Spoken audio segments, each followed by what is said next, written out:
Ce conflit a eu des incidences nationales, internationales même. Il a donné lieu à des analyses ou des interprétations différentes, voire divergentes, de la part des diverses organisations qui composent Scopcolor, qu'elles soient syndicales, culturelles ou coopératives. Et c'est normal. On dira peut-être dans l'avenir qu'il y a eu avant l'IP et après l'IP. Il y a à l'heure actuelle un intense effort de réflexion. Scopcolor a envoyé des équipes sur place qui ont travaillé avec les gens de l'IP et qui ont ramené des documents.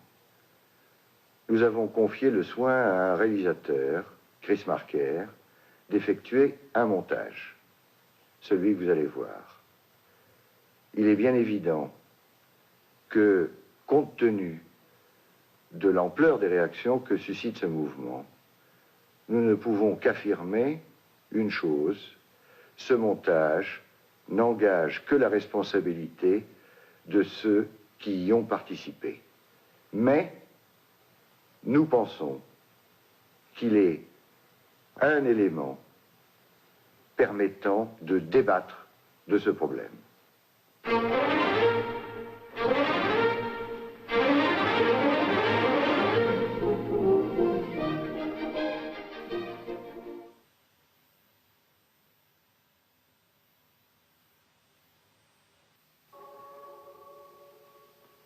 Au commencement, Dieu créa Emmanuel, qui engendra Ernest, qui engendra Fred. Et là, tout se compliqua. Fred Lipp était un homme excessivement fantasque, capable du meilleur comme du pire. M'en moque de ce qu'il pense de moi. Qui avait des éclairs de génie certains jours, et qui, quelque temps après, était capable d'affaires désastreuses. Stop! Il y a du nouveau chez Lipp. Il y a du nouveau chez Lipp. Il y a du nouveau chez Lipp. Du nouveau chez Lipp, à l'époque, ça voulait dire une nouvelle montre. En fait, la gestion, disons, inadaptée de cet homme exubérant la menait un beau jour entre les pattes d'Ébauche S.A. Ce nom modeste désigne une société puissante, suisse par son drapeau, européenne par sa structure, vorace par sa nature. Il est remplacé donc le 5 février 71 par Jacques Saint-Esprit, qui avait été directeur général durant un certain nombre d'années, qui avait été disgracié, je crois, en 1965. Et là, donc c'est l'homme débauché ça. Il nous promet tout, il nous promet des années sociales l'une derrière l'autre. Il nous promet surtout du travail par-dessus les oreilles. Et en effet, il achète la paix sociale, il accepte un certain nombre de choses. Et il y a une chose qui manque, c'est le travail. Et quand le 17 avril 1973, M. de Saint-Esprit quitte la place à son tour, parce que les banques refusent de soutenir l'IP plus longtemps, certains travailleurs comprennent qu'ils sont les premiers concernés.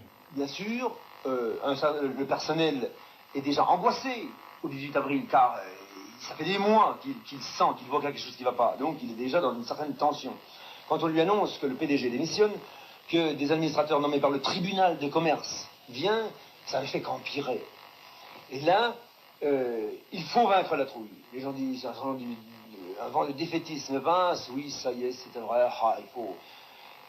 Et là, on met 8 jours pour arriver à dire, mais ne vous en faites pas, d'autres ont connu ces situations, on peut gagner, n'ayons pas peur, et pour gagner, il faut déjà vaincre cette peur. Donc il est essentiel, il y a 2 slogans, pas de licenciement, pas de démantèlement. Et ça, il faut le traduire. Alors, on l'a traduit de diverses façons, d'abord en freinant le travail. Et c'est là qu'on a mesuré l'aliénation du personnel, notamment dans une chaîne où il a fallu que des délégués restent des jours et des jours, des semaines, assis à côté des ouvrières pour dire freinez, freinez. On ne peut pas freiner, car une ouvrière d'horlogerie, elle est là. Et là, comme mouvement à faire, 1 centimètre avec ses doigts, pas plus. Et son champ visuel aussi, ses yeux ne se déplacent pas à plus de 5 cm. Donc elle est là, à longueur de journée, pendant 9 heures, avec des tout petits gestes. Et les méthodes essayent encore chaque jour de diminuer ce champ visuel et ce champ d'espace des doigts. Donc ces ouvriers, elles sont là 9 heures par jour depuis des années. Et donc il est excessivement difficile, disons, on ne peut pas freiner. Dites-nous d'arrêter, mais on ne peut pas freiner. Et finalement, de jour en jour, elles arrivent à freiner. Et ensuite, on leur a dit, mais il faut vous lever de votre place, il faut partir, visiter l'usine que vous ne connaissez pas, il faut aller participer au comité d'action. Et là encore, le chef, mais il y a le chef, et ce n'est que l'une derrière l'autre, au fil des jours, qu'elles ont accepté d'y aller. La campagne d'affiches, mettre des affiches sur sa blouse, les mettre dans son atelier, dans son bureau. Là encore, des ateliers l'ont mis tout de suite. Mais dans certains bureaux, on n'osait pas, il y avait le directeur qui était tout près. Et ça a été aussi une question de semaines, que ce n'est qu'au fil des après-midi, des journées, les gens ne voulaient pas mettre certaines affiches qu'ils trouvaient déplaisantes. Bon, vous avez une idée d'affiche? Bah oui, on a une idée, par exemple, les Suisses sont responsables, il faudra une affiche sur la Suisse. Un copain arrive avec une feuille blanche, un feutre, crac, en l'espace de quelques minutes, fait une affiche, ça vous va? Oui, d'accord. Bon, vous voilà votre affiche, vous en êtes responsable, car des chefs à ce moment-là les détruisent, puisque certaines affiches s'adressent aux chefs, avec des rébus ou tout ce qu'on veut, et on leur dit vous êtes responsable, vous l'enlevez quand vous quittez le travail, vous la remettez quand vous revenez, donc chacun est responsable de quelque chose. Les administrateurs provisoires, on les a vus le premier jour, ils nous avaient dit, mes amis, ne vous en faites pas, nous sommes des gens neutres, nous n'avons aucun intérêt avec personne, nous sommes libres, nous avons du pouvoir, ce que nous vous demandons, c'est de travailler. Et nous avons revu les administrateurs provisoires au comité d'entreprise, au délégué du personnel, chaque semaine, même 2 fois par semaine. Nous avons eu toujours le même langage.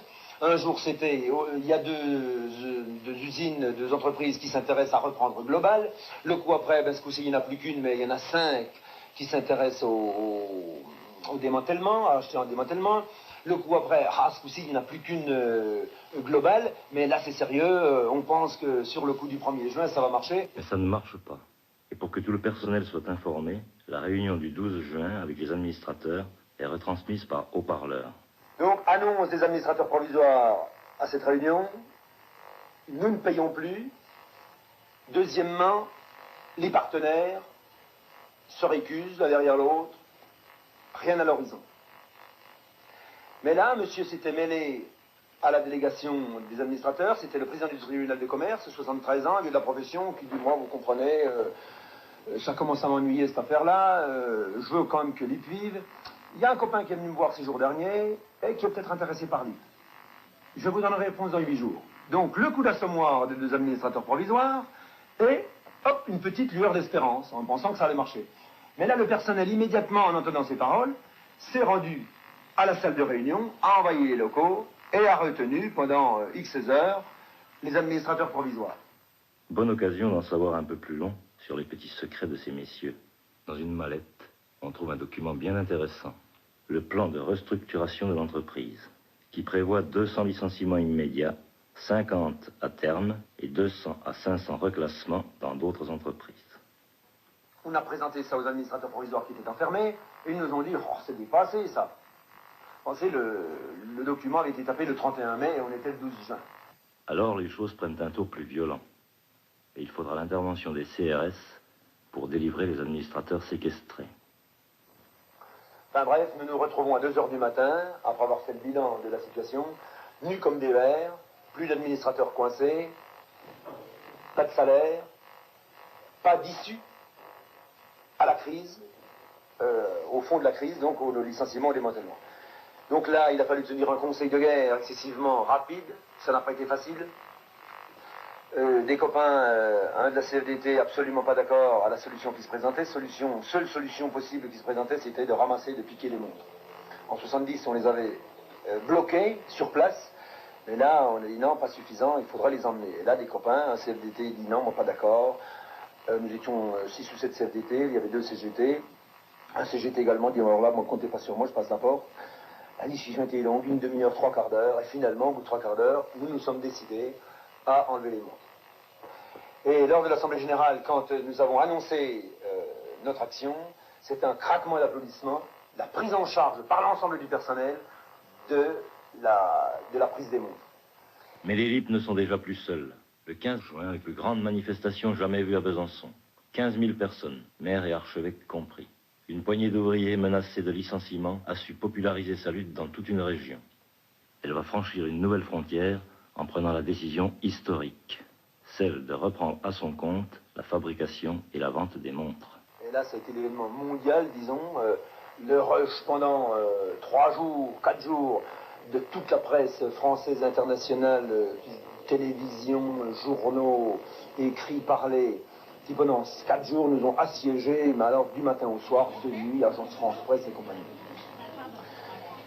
Le succès aussi immédiat parmi la clientèle byzantine et de la région, immédiatement on est obligé de freiner, de stopper, de fermer les portes à 3 heures de l'après-midi pour que les derniers soient servis à 7 heures.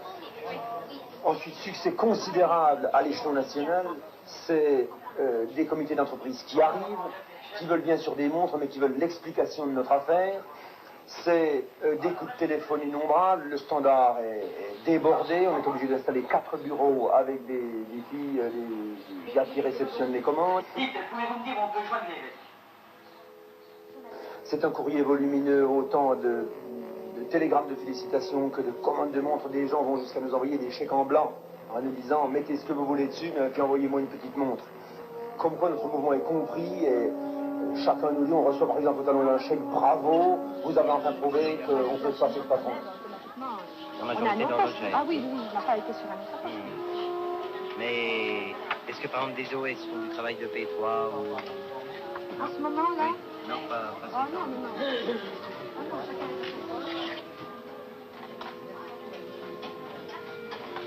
Donc pour ça, je voudrais enchaîner en rappelant pour les vacances. Bon, il y a beaucoup de gens qui s'apprêtent à partir en vacances, qui se posent des questions pour les vacances. Nous ne devons pas partir en vacances sans être assurés de 2 choses. Bon, que notre absence ne démobilise pas l'ensemble de la société. Bon, si tout le monde part en vacances puis qu'on se retrouve à 100, c'est plus la peine. Les gardes, tout ça, c'est pas possible. Deuxièmement, que notre absence ne démobilise pas non plus une commission. Bon, je pense à ça, à la commission production, ou bien je trouve que c'est vraiment important. Ça, il n'est pas question que les gens partent.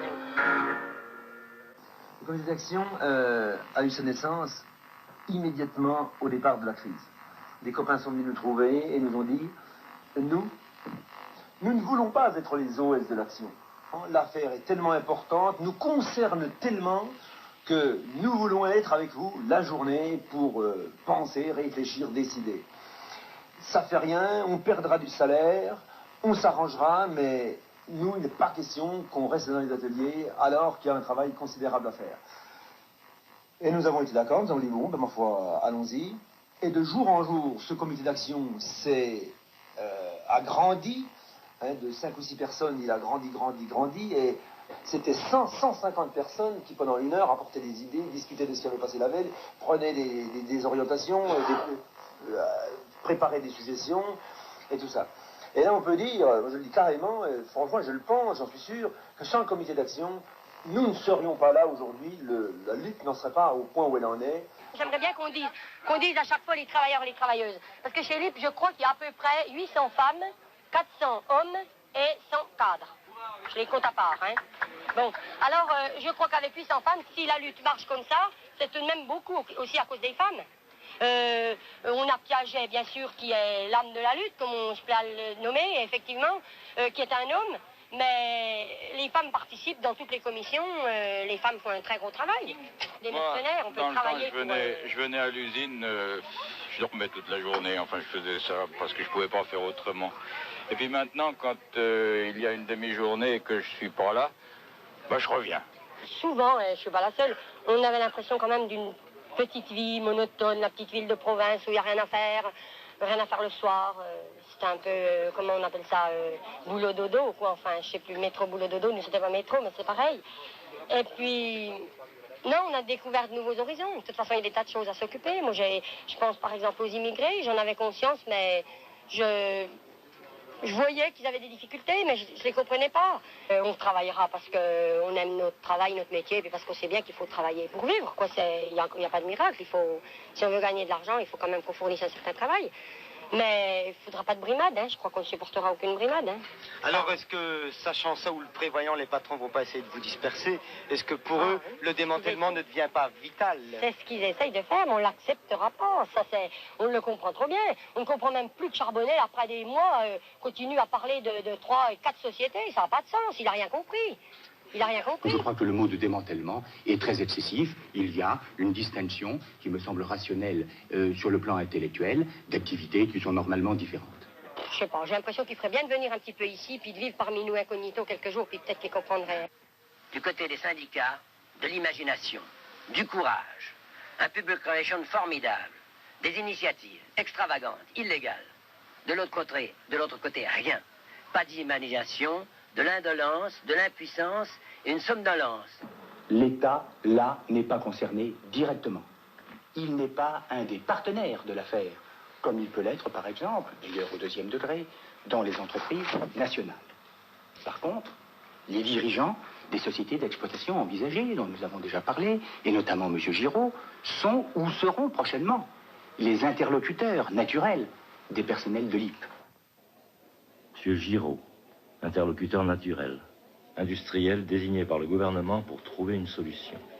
Entre-temps, la société LIP a été mise en liquidation. Le syndic posait comme préalable la restitution du stock de montres et de l'argent des ventes. Les ouvriers, qui savent par atavisme ce qu'il en coûte d'affronter la bourgeoisie sans armes, ont décidé de garder celle-là. Dans 2 jours, la cour d'appel se prononce. C'est une des mâchoires du piège. L'autre est M. Giraud. Et je suis très heureux, à nouveau, de l'accueil qu'on m'a fait et de la visite très intéressante que j'ai pu faire malheureusement un peu trop vite et où j'ai pu voir que les machines sont dans un état impeccable. Vous désiriez que je revienne cet après-midi et vous désiriez en outre que je puisse recevoir les organisations syndicales ensemble. Tous les travailleurs de l'IP ici rassemblés disent tous la solution, la seule qui est possible, c'est de redémarrer cette entreprise, c'est-à-dire de la faire fonctionner le plus tôt possible avec un plan, avec tous les travailleurs. Tous les travailleurs doivent reprendre leur place, faire fonctionner cette entreprise et avoir un plan à court terme et un plan à moyen et long terme. C'est comme cela qu'on peut sortir de l'imbroglio actuel et pas autrement, pas en dissociant les activités, en les faisant éclater géographiquement, etc. Vous avez vu cette entreprise de visu, vous l'avez pu la voir, vous avez pu voir les hommes, la géographie qui l'entoure, etc. Nous on dit que ce serait un crime que de rompre cet équilibre. Les travailleurs ici doivent continuer des activités avec sans démantèlement, c'est-à-dire sans démantèlement et sans licenciement. C'est véritablement la seule solution qui peut mettre fin au conflit et c'est la seule solution qui n'est pas un crime économique, qui est humaine.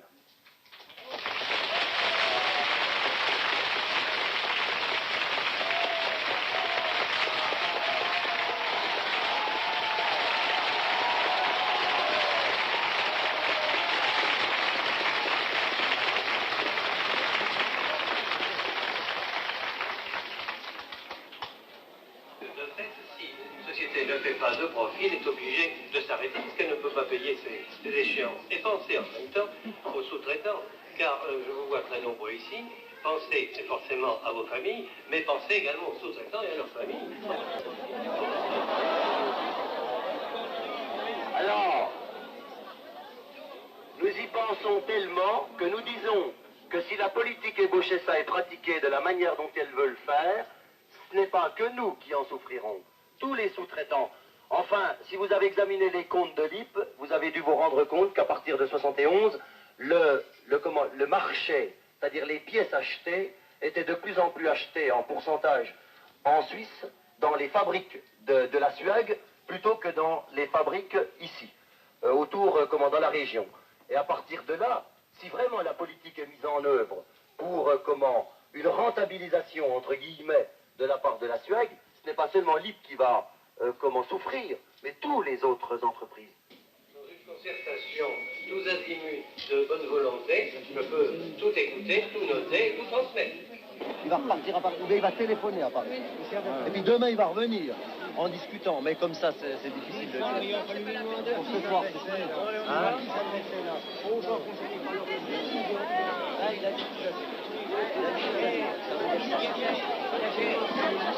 Piaget. Charles, s'il y en a qui veulent attendre pour ce soir. Oh bah bien sûr, non mais... Attendre. Tout à fait d'accord, tout à fait d'accord. De même que pour la garde, on pense toujours au problème. De toute façon, il y aura quelqu'un qui nous enverra des flashs tous les quarts d'heure. Mais on ne pense pas que vraiment il y aura plus que ce qu'il a dit. Que va-t-il se passer dans les jours prochains? Est-ce que par exemple l'usine de Besançon devra être évacuée?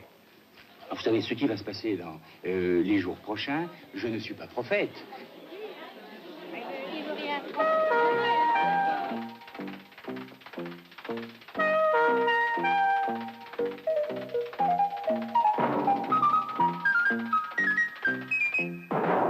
LIP, deuxième phase, dossier complet dans 15 secondes. Cambodge, les envoyés spéciaux d'INF2 sur place. Kovacs et le football français, premier rendez-vous. Et bien entendu, LIP d'abord. LIP occupé ce matin par les gendarmes mobiles.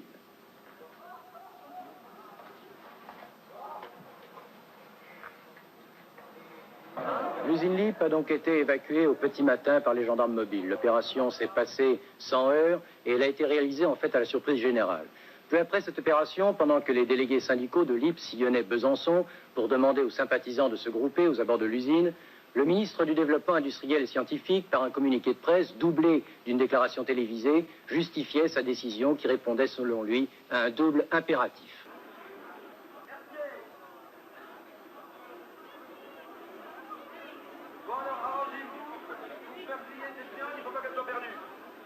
Car nous en aurons besoin à midi si nous camperons sur place, car nous camperons sur place. À moins que ces messieurs soient partis et que nous nous réinstallions au restaurant. Car dès qu'ils sont partis, scellés ou pas scellés, nous rentrerons. Bon, alors.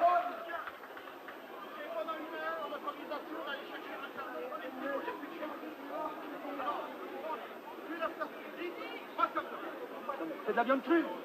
Ce qu'il faut, c'est... Bon, ben, il faut... Alors, écoute, les gigots, tu vas te débrouiller. Il y a des femmes ici qui vont les prendre et les griller. Et les amener ici pour qu'on mange à midi. On va la viande, on va l'embarquer avec nous, pas alors. Oui, ben justement, c'est maintenant. Il faut l'embarquer puis aller demander d'abord au curé pour la mettre près de l'église. Bon, allez, j'ai une Ah bagnole. bon, encore. Vaut mieux prévoir que guérir au dernier moment. Lucien, tu peux venir? On voudrait rencontrer les militants de l'Union locale CFDT rapidement. Bon, ben... Alors.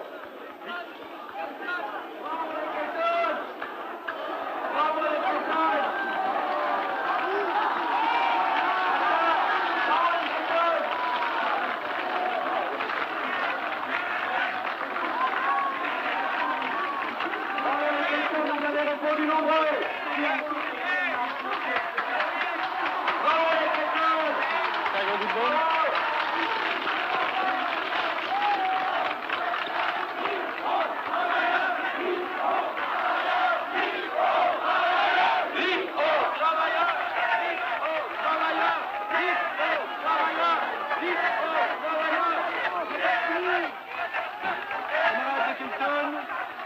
Camarades de Kelton, merci. Merci. Mais nous vous rappelons que la consigne, c'est sang-froid, calme et détermination. Aucune provocation. Nous ne voulons pas répondre à la provocation par la provocation. Ils seraient trop contents de nous foncer dessus. Donc pour l'instant, calme, tranquillité. Nous attendons, comme nous vous avons attendu, nous attendons d'autres camarades. Sachez qu'en France, des millions de travailleurs voudraient être à votre place, voudraient être ici, chez LIP, pour nous soutenir.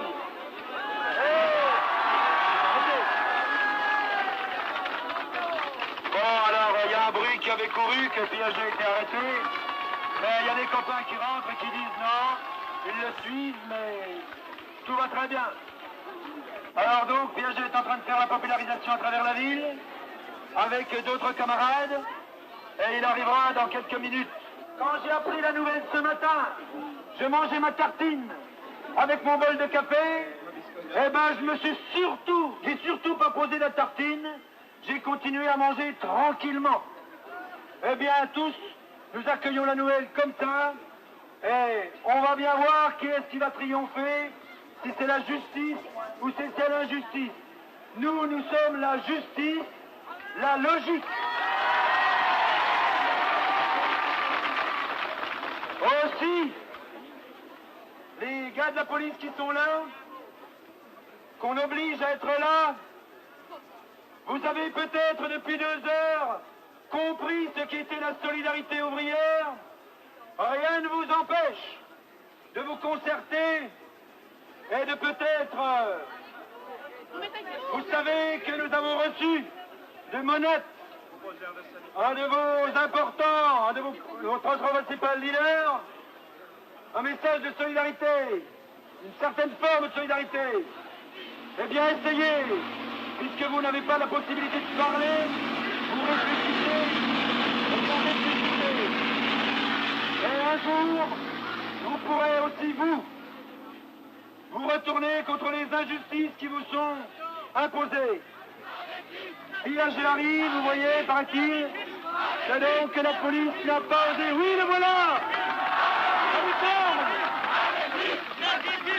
Avec lui! La sécu! Avec lui! La sécu! Avec lui! La sécu! Avec lui! La sécu!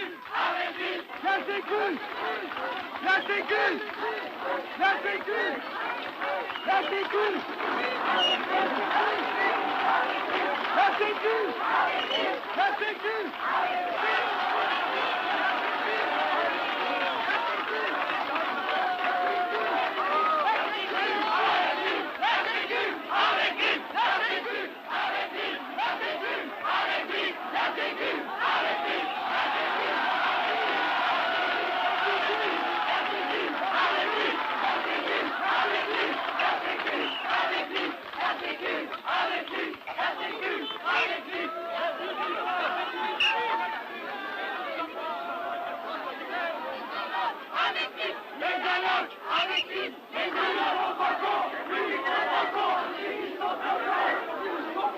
On peut signaler que le gouvernement a préféré se mettre à genoux devant les sociétés multinationales que de concéder quoi que ce soit aux travailleurs.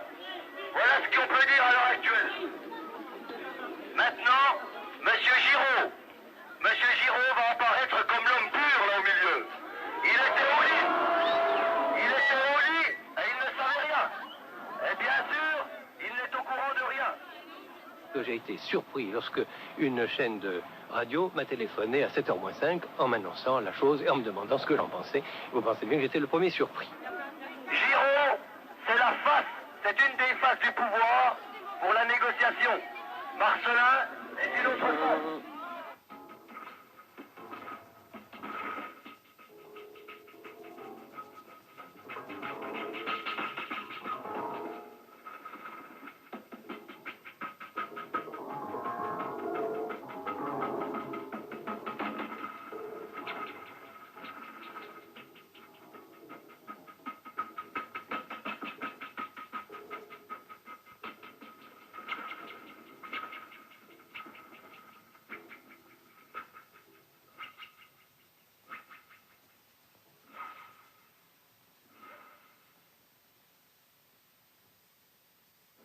L'autre titre de cette édition, c'est bien entendu la Terre libre. On peut dire que cette journée marque une nouvelle étape de l'évolution du conflit chez l'IP. Il y a en premier lieu le calendrier de redémarrage de l'usine LIP, annoncé ce soir au cours d'un entretien télévisé avec Joseph Colli par M. Jean Charbonnet, le ministre du Développement industriel et scientifique. Un calendrier selon lequel l'usine pourrait fonctionner à nouveau au plus tard le 1er octobre prochain. Nous entendrons d'ailleurs M. Charbonnel dans le courant de ce journal. Aujourd'hui, c'était également la journée des meetings de solidarité, décidée à la suite de l'évacuation de l'usine par les forces de police avant-hier. Voyons comment s'est déroulée cette journée. D'abord, nous allons nous rendre à Besançon et puis nous irons tout à l'heure à la Bourse du Travail de Paris où se sont retrouvés en fin d'après-midi la CGT, la CFDT et les partis de la gauche. Mais nous allons d'abord nous rendre maintenant à Besançon. 1000 personnes avaient pris place ce matin dans la vaste salle du Palais des Sports sous les banderoles des délégations de travailleurs venus des principales entreprises de Besançon et d'autres villes de France. prendront place Georges Segui, secrétaire général de la CGT.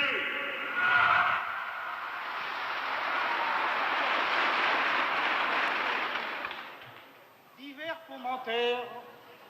commentateurs toujours enclins à prendre fait et cause pour le gouvernement, ont parlé à propos de votre action d'autodéfense, de fabrication et de vente sauvage des montres. Mais où est la sauvagerie dans cette affaire? Dans le comportement des travailleurs en lutte pour le droit au travail? Ou bien du côté de ceux qui bradent au capital étranger une branche de pointe de notre économie nationale au risque de porter un coup mortel à notre industrie horlogère? Qui fait preuve de sauvagerie? Ceux qui combattent pour sauvegarder leurs conditions de vie, l'avenir de leurs enfants, ou ceux qui n'ont en vue que le profit, la rentabilité de leurs capitaux au mépris des contingences sociales et humaines? Qui fait acte de sauvagerie? Les syndicats réitérant les propositions de négociation ou le pouvoir répondant par ses forces de répression policière? La sauvagerie, elle est dans l'exploitation du travail, dans l'aliénation que le capitalisme fait subir aux travailleurs, et quand ces derniers, excédés par l'injustice, réagissent, quelles que soient les formes de leur mécontentement, voire de leur colère, la légitimité est de leur côté. Oui, l'ensemble de la classe ouvrière vous est redevable, camarades de chez Lippe. Vous avez montré.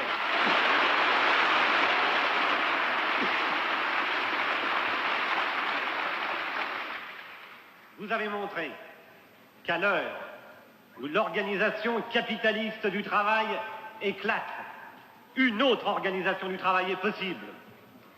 Qu'à l'heure où les dirigeants d'entreprise prétendent faire reposer leur pouvoir sur la compétence ne leur est pas réservée, et dans le cas de Lippe, c'est le moins qu'on puisse dire. Qu'au moment où partout une exigence à la responsabilité se développe, déborde les autoritarismes, les hiérarchies dépassées, il est possible à une collectivité consciente, mobilisée, de vivre une démocratie intense, où toutes les phases de l'action sont discutées, décidées et contrôlées collectivement.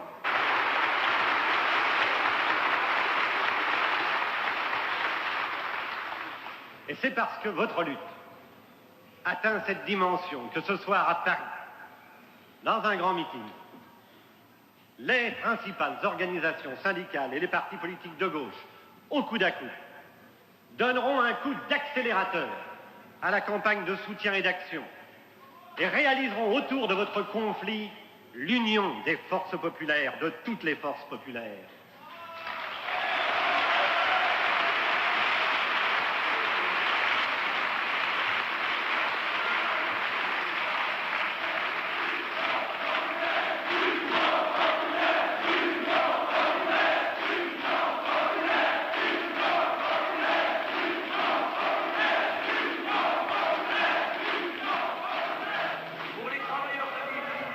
Rendez-vous à 14h cet après-midi à la nouvelle usine de Palan qui s'appelle désormais Lippe-Jandé.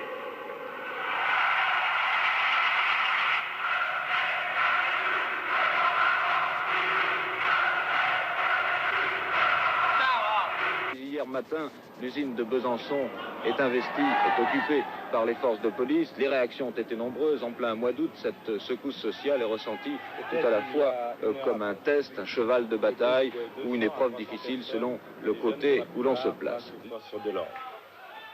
La journée a été calme, mais comme hier soir, la tension monte en fin d'après-midi. Jet de pierre, grenades lacrymogènes et charges de policiers.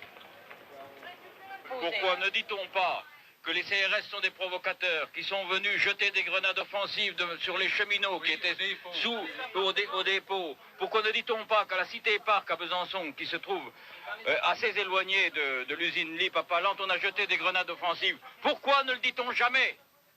Et il y a eu des grenades lacrymogènes lancées dans des appartements. hein, lancées donc par les CRS, hein, qui ont éclaté dans les appartements. Et il y a eu, ces grenades ont même percé les volets. Alors voilà un peu ce qu'on lance sur soi-disant les dizaines de petits jeunes.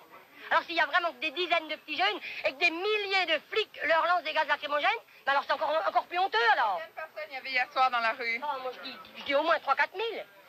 Il y en avait partout dans toutes les villes d'assassins, il y en avait des quantités. Ouais, les CRS, de toute façon, un CRS n'a pas à dire quoi que ce soit. Un CRS, c'est une machine à taper. Il n'a pas à penser, pas à prononcer des paroles. Car la nuit dernière, déjà, avait été chaude autour de l'usine malgré le petit nombre de manifestants. Bilan, quelques blessés de part et d'autre et une cinquantaine d'arrestations. Selon la préfecture, il s'agit exclusivement de personnes étrangères à l'usine. Une vingtaine de mètres, ils m'ont ordonné de m'arrêter. Je me suis arrêté, puis je leur ai expliqué ce que je venais faire. C'est-à-dire venir chercher ma voiture pendant qu'il n'y avait encore pas trop de dégâts dessus, quoi. Je leur ai expliqué que j'étais parti le matin, que ma voiture était restée là. Je venais essayer de récupérer ma voiture. Ils m'auraient dit non, je m'en allais, quoi, comme tout le monde. Mais là, ils m'ont pas dit non. Il y en a un dans la troupe qui a lancé, ouais, c'est celui-là, le fumier, qui nous a balancé des cocktails Molotov sur la gueule. Alors, à ce moment-là, ils sont tous foncés sur moi, quoi. Je les ai pas comptés, j'avais pas le temps. Et puis, ils m'ont matraqué, ils m'ont emmené jusqu'au gardiennage, j'ai pas touché les terres. Je pèse 70 kilos, enfin plus que 65 maintenant, mais je pesais 70 kilos, j'ai pas touché les terres jusque là-bas. Vous le savez peut-être pas, mais je suis invalide d'une jambe. La rotule. Et puis, pour me faire tenir loin, taper sur les rotules. Alors, je leur ai dit, taper sur la jambe droite, la gauche mochée, ça me faisait vachement mal. Ah bon, il était invalide. Ça fait qu'ils ont plus tapé sur la droite, ils ont tapé sur la gauche. Je suis resté une demi-heure, les mains sur la tête, puis à genoux dans le gardiennage. Chaque fois qu'il y en a un qui passait derrière moi, il me filait un coup de savate dans les reins, tiens, saloperie, tout ça. Enfin, il faut peut-être que je dise, est-ce que je suis arrivé à un mauvais moment, parce qu'il y en a un qui vient de se faire ouvrir la gorge par un cocktail, alors ils étaient en route.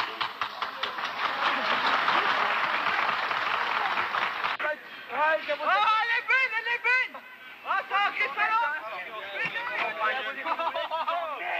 il paraît qu'il y a 5 CRS de votre saloperie de race qui sont à l'hôpital. Moi, je serai mieux. Qui crèvent. Je leur donnerai pas un soin. Qui crèvent sur place. Et on irait les finir. On irait les finir. Sale race. 2005, c'est venu se faire votre père. J'ai dit que ne demandez rien à personne. Ne l'ouvrez comme ça pour leur foutre la gueule. Tu peux crever, je te monte dessus le ventre encore, pour te finir. Et je boirai encore le champagne. C'est défendu d'être assis dans votre machine là. Mais vous êtes trop feignants. Vous avez des képis. C'est pour mesurer les cacahuètes. Si je vais te dire une chose. Je vais vous dire une chose. Si un Dieu existe, vous irez pas au ciel, vous irez chez le diable, de la 7e chaudière, là-bas, cramé. Et je vais même le soir, bien souvent, voir les martiens, comme il y en a certains qui disent. Et je vais vous dire une chose, c'est un fait, c'est peut-être, tout le monde dit que c'est les tout jeunes, les gauchistes qui leur jettent des pierres, qui les attaquent. Mais moi-même, étant femme, rien qu'à les voir, j'ai mon sang qui fait un tour. Et si je pourrais, comme je ne peux pas, je crois que je les suivrais. Parce que rien qu'à voir leur tête, c'est ce que je leur ai dit le premier jour qu'ils sont rentrés. Je me suis trouvée en première ligne devant la rangée, le cordon là, de la force des gardes mobiles. Et ben, je me suis pas gênée de leur dire que, s'ils n'ont pas honte, habillés comme ils sont, avec les casques, les visières, les boucliers, les matraques, et puis les lance-flammes et tout ce qu'ils ont, et puis que nous, l'ouvrier, nous n'avons rien, alors, en face d'eux. Leur mère aurait dû prendre la pilule, Et ces jeunes, dans un sens, je leur donne pas tort, parce que il y en a peut-être des acharnés là-dedans, je ne dis pas le contraire, mais rien qu'à voir cette tête-là, ça fait rien. Rien qu'à les voir, c'est de la provocation, d'ailleurs. Hein. Oui, rien qu'à les voir.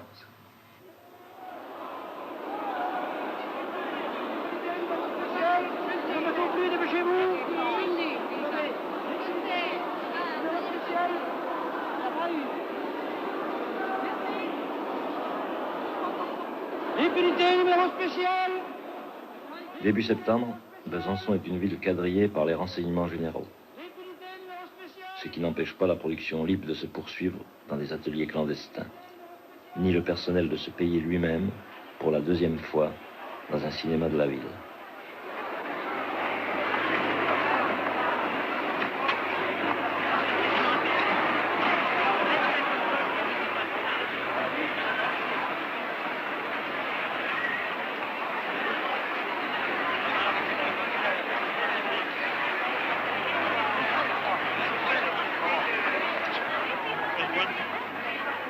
le compte? Il y a le compte, non?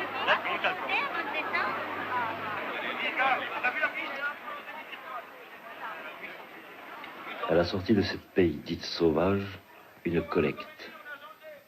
À leur tour, les travailleurs de l'IP aident la lutte des autres. Enchanté, d'accord. Pas de billets, pas de petits billets. Que des gros billets. Ça graine. Soyez généreux, plus que généreux. Les copains travailleront pour gagner leur lutte grâce à notre solidarité. Et nous leur devons tellement, ils nous ont tellement aidés depuis 2 mois, depuis 3 mois, depuis 4 mois, que nous devons partager les aider.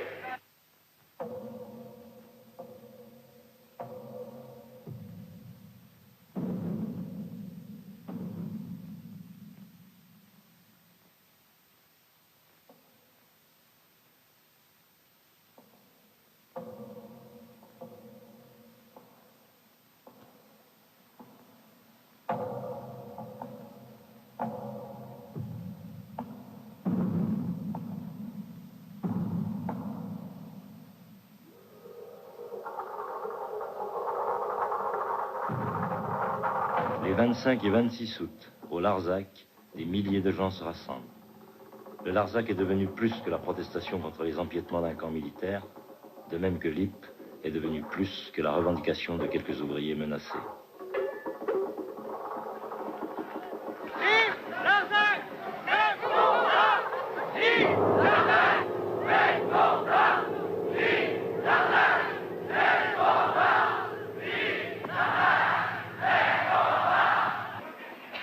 C'est une question de pouvoir. Et ce pouvoir, nous l'avons pris au fil des années, au fil des mois, au fil des semaines, au fil des jours chez l'IP. Et au fil des conflits que nous avons menés. Nous en avons perdu des conflits, mais nous en avons gagné. Et ça a débouché là-dessus. Il est certain que les qualités d'un militant 73 sont exigeantes. Ne pas dire, bon, je vais consulter ma section syndicale, je vais consulter l'UD. Non, il y a des décisions qui doivent être prises immédiates, sur le champ, qui surprennent le chef d'atelier, qui surprennent le directeur. Et c'est cela que nous avons fait. Depuis avril 73, nous avons surpris.